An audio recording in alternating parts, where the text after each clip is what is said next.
আমি বিজেপির নেতাদের বলবো, আমি উন্নয়নের খতিয়ান দিলাম।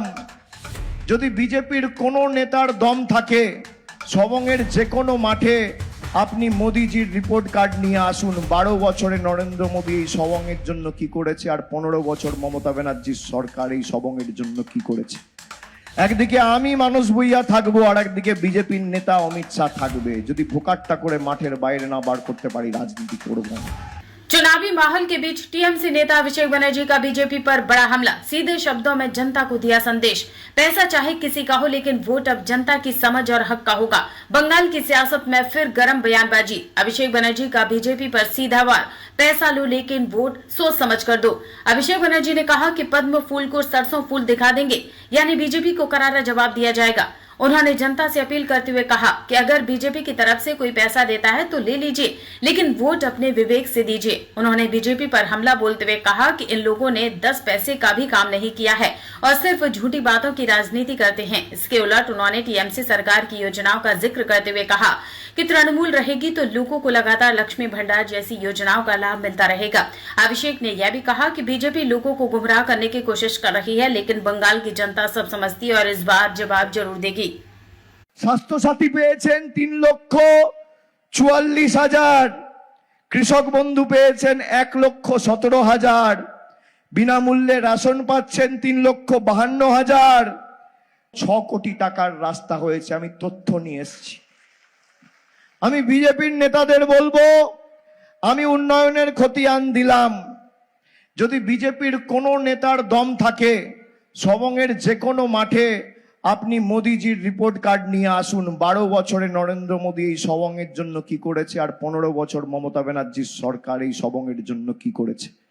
একদিকে আমি মানস ভুঁইয়া থাকবো, আর একদিকে বিজেপির নেতা অমিত শাহ থাকবে। যদি ভোকাট্টা করে মাঠের বাইরে না বার করতে পারি, রাজনীতি করবো না।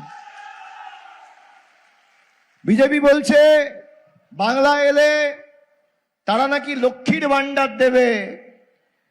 15 লাখের কথা মনে আছে? কেউ পেয়েছেন? পাননি। বছরে বলেছিল 2 কোটি চাকরি দেবো, কেউ পেয়েছেন? পাননি। মমতা ব্যানার্জি লক্ষ্মীর ভান্ডারও পেয়েছেন, যুব সাথীও পেয়েছেন। যারা আমাদের বাপ্পাপান্ত করতো তারা লাইনে দাঁড়িয়ে যুব সাথীর ফর্ম ফিল আপ করেছে, তারাও টাকা নিয়েছে। এটাই তো সরকার। যারা আমাদের ভোট দিয়ে জিতিয়েছে আমরা তাদের জন্য কাজ করেছি, যারা দেয়নি তাদের জন্য কাজ করতে বদ্ধপরিকর। কিন্তু বিজেপি আজকে যে মিথ্যে কথাগুলো বলছে, এদের রিপোর্ট কার্ড চান। 12 বছর নরেন্দ্র মোদী ক্ষমতায় কি করেছে এই পশ্চিম মেদিনীপুর জেলার জন্য। 2টো আসনে এরা ঘাটাল আর খড়গপুরে 2021 সালে জিতেছিল এই জেলায়, বাকি 13টায় তৃণমূল জিতেছিল। আপনি দেখান আমাকে ঘাটাল বা খড়গপুরে গত 5 বছরে বিজেপি কেন্দ্র সরকার বাড়তি 10 পয়সার কাজ মানুষের জন্য করেছে, কেউ দেখাতে পারবেন না। আমরা কথা দিয়ে কথা রাখি।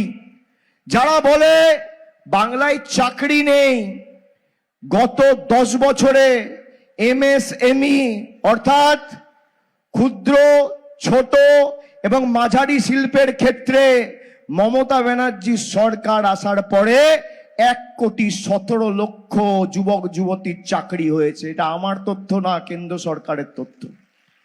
আপনি আসুন না তথ্য নিয়ে। নাবার্ডের যে বই বেরিয়েছে সেখানে বাংলাকে মডেল হিসেবে দেখানো হয়েছে। নাবার্ড কার অধীনে?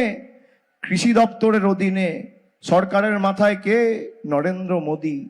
তাদের পরিসংখ্যান বলছে বাংলায় যা কর্মসংস্থান হয়েছে নজিরবিহীন, আর বিজেপির নেতারা বলছে বাংলায় কর্মসংস্থান নেই।